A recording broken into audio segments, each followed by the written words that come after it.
अस्सलाम वालेकुम students. Next topic है female reproductive system. Female reproductive जो सिस्टम है वो किन पर मुश्तमिल होता है? ओवरीज पर, दो ओवरीज, ओविडक्ट जो उनसे ट्यूब निकलती है, यूट्रस एंड एक्सटर्नल जेनिटेलिया। तो बच्चे जो ओवरीज होती है वो बॉडी कैविटी के अंदर मौजूद होती है, पेयर ऑफ ओवरीज यानी दो ओवरीज। और ओवरी की दीवारों में जो जर्म सेल्स होते हैं वो मियोसिस में जाकर ओवोनिया प्रोड्यूस करते हैं यानी egg. Oogonia divide mitotically to form primary oocyte, यानी कि इस पहले तो वो मतलब यहाँ में आई थिंक थोड़ी सी मिस्टेक होगी, मियोसिस के ज़रिए जो है ओवोसाइट जो है वो प्रोड्यूस करते हैं। अच्छा नहीं, ये बता रहे हैं कि पहले जो ओवोगोनिया है वो माइटोसिस के ज़रिए तकसीम होकर प्राइमरी ओवोसाइट सेल प्रोड्यूस करते हैं। ठीक है, वो फॉलिकल्स के अंदर यानी ओवरी के अंदर समझ लें एक खाने से बने होते हैं, उसमें चले जाते हैं और वहाँ जाकर फिर मियोसिस स्टार्ट होती है। यानी पहले माइटोसिस स्टार्ट होगी, वो प्राइमरी जो है ओवोसाइट बनाएगी, फिर प्राइमरी ओवोसाइट के अंदर मियोसिस होगी और वो जाके सेकेंडरी ओवोसाइट और फर्स्ट पोलर बॉडी बनाते हैं। और जो सेकेंडरी ओवोसाइट है ये फिर आगे सेकेंड मियोटिक डिवीजन होती है ना, फर्स्ट मियोटिक डिवीजन फिर second meiotic division, second meiotic division में जाएगा और वहाँ पे जाके जो है मज़ीद ये एग में चेंज हो जाएगा और फर्स्ट पोलर बॉडी से मज़ीद जो है वो पोलर बॉडीज़ बनेगी।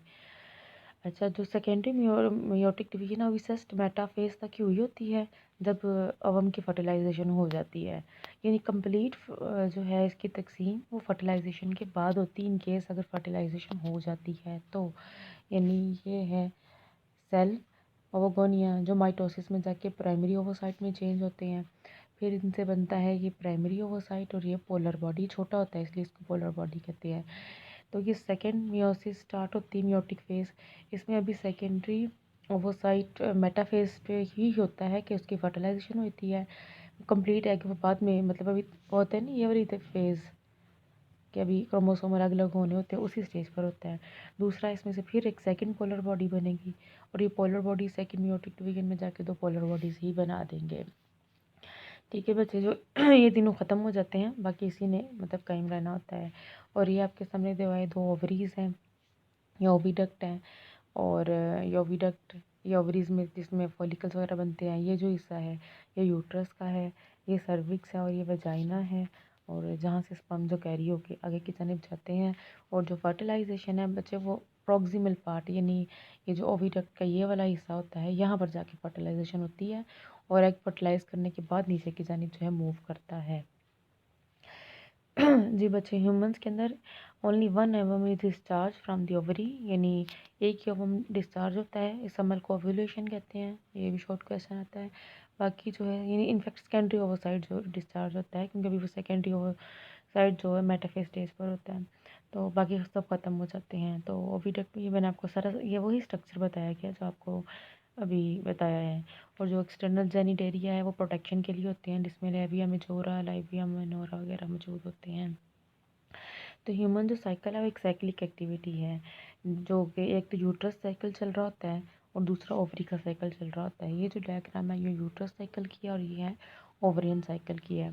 अब ये बच्चे ये होता है लाइक जैसे ही मेंस्ट्रुएशन हुई है फर्स्ट डे, जैसे ही मेंस्ट्रुएशन हुई है तो ये मेंस्ट्रुएशन फेज़ है लाइक फर्स्ट 2 3 4 जितने भी दिन है।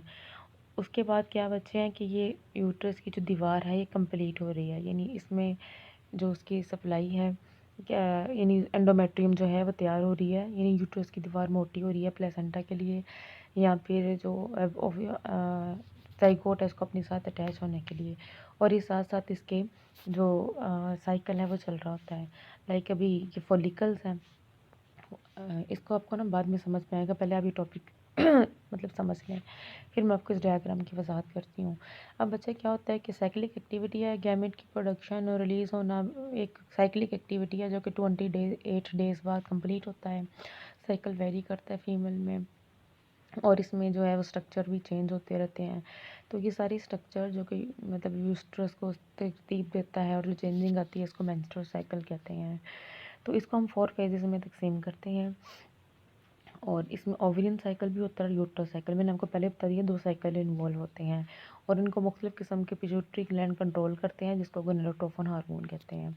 तो सबसे पहले तो ये कि पिट्यूटरी ग्लैंड एक हार्मोन रिलीज़ करता है जिसे कहते हैं फॉलिकल स्टिमुलेटिंग हार्मोन। वो जाके ओवरी के अंदर मुख्तलिफ़ किस्म के आप खाने कह सकते हैं, वो फॉलिकल्स डेवलप करना शुरू कर देते हैं। सिर्फ इनमें से एक जो फॉलिकल वो कंटिन्यू करता है, बाकी सारे टूट जाते हैं। उस अमल को कहते हैं फॉलिकल एट्रीसिया, जिसमें बाकी सारी फॉलिकल्स जो हैं वो टूट जाती हैं। और द ओवरी एंटर, जैसे ही ओवरी मतलब उसमें फॉलिकल्स डेवलप होते हैं तो वो खुद एक हार्मोन प्रोड्यूस करना शुरू कर देते हैं जिसके कहते हैं एस्ट्रोजन। ये एस्ट्रोजन क्या करता है, ये जाके यूट्रस की वॉल पर अमल करता है और यूट्रस की वॉल की मोटाई में इजाफा होना शुरू हो जाता है, यानी उसमें खून की नालियाँ बनना शुरू हो जाती है। साथ ही जैसे ही इसके अलावा जो एस्ट्रोजन है उसका काम क्या होता है बच्चे, इसके अलावा जो एस्ट्रोजन है बच्चे ये फॉलिकल स्टिमुलेटिंग हार्मोन को रोक देता है कि अब इसकी जो सिक्रेशन है वो ख़त्म हो जाए। एस्ट्रोजन यानी उस पर रिवर्स इफेक्ट डालता है। तो फॉलिकल स्टिमुलेटिंग हार्मोन का कम होना और एस्ट्रोजन का ज़्यादा होना ये स्टिमुलेट करता है पिट्यूटरी ग्लैंड को कि वो एक और हार्मोन खारिज करना शुरू कर दें जिसका नाम है ल्यूटिनाइजिंग हार्मोन। ये ल्यूटिनाइजिंग हार्मोन क्या करता है कि फॉलिकल में जो ओवम होता है उसको वहाँ से रिलीज़ करा देता है। इस अमल को कहते हैं ओव्यूलेशन। तो बच्चे जैसे ही उसमें से ओवम रिलीज़ हो जाता है फॉलिकल में से, वहाँ पर एक येलो कलर का स्ट्रक्चर डेवलप हो जाता है जिसे कहते हैं कॉर्पस लूटियम। वो येलो कलर का स्ट्रक्चर फिर एक और हार्मोन खारिज करना शुरू कर देता है जिसे कहते हैं प्रोजेस्टेरॉन। ये मज़ीद एंडोमेट्रियम यानी यूट्रस की दीवार की इम्प्लांटेशन यानी ज़ाइगोट के साथ अटैच करने के लिए तैयार करता है। अगर तो फर्टिलाइजेशन हो जाए तो वो साथ अटैच हो जाएगा और कॉर्पस लूटियम भी नहीं टूटेगा। लेकिन इन केस अगर फर्टिलाइजेशन नहीं होती है तो प्रोजेस्टेरॉन जो कि तो फिर कॉर्पस लूटियम टूट जाएगा, येलो कलर का स्ट्रक्चर जब वो टूट जाएगा तो प्रोजेस्टेरॉन भी ख़त्म हो जाएगा। और प्रोजेस्टेरॉन ने एंडोमेट्रियम को मेंटेन रखा हुआ था यूट्रस की वॉल को, वो भी ख़त्म हो जाएगा तो वो टूट जाएगी दीवार जो होती है, जिसके नतीजे में मेंस्ट्रुएशन का आगाज़ हो जाएगा जो 3 से 7 दिन के अंदर जारी रहता है। तो ये जो साइकिल है 28 डेज़ में कंप्लीट होता है, लेकिन ये वेरी करता है किसी के अंदर ज़्यादा कम एज के साथ, ये एक इंडिविजुअल के अंदर with the passage of age change भी हो सकता है। हर फीमेल टू फीमेल ये थोड़ा सा वेरी होता है। और जब मेंस्ट्रुअल साइकिल वुमेन में स्टॉप हो जाता है तो उसे मेनोपॉज कहते हैं। उसमें एग की प्रोडक्शन जो होती है वो स्टॉप हो जाती है।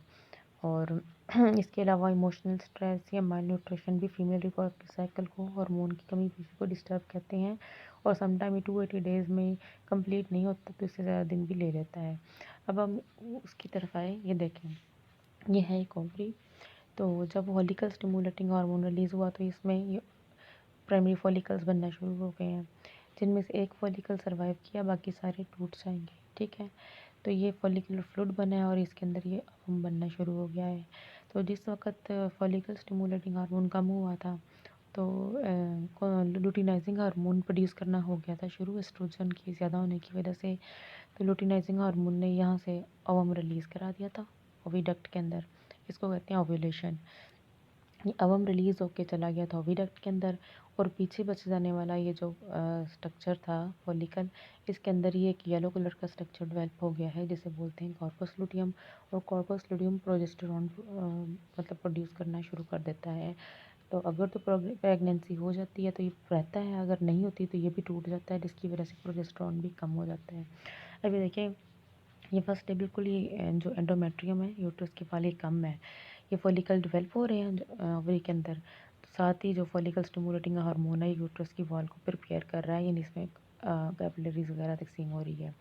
ये 11वें 9वें 10वें दिन मेच्योर फॉलिकल हो जाता है और ओव्यूलेशन तकरीबन 13 से 15वें दिन मेंस्ट्रुएशन के दिन को पहला शामिल किया जाता है।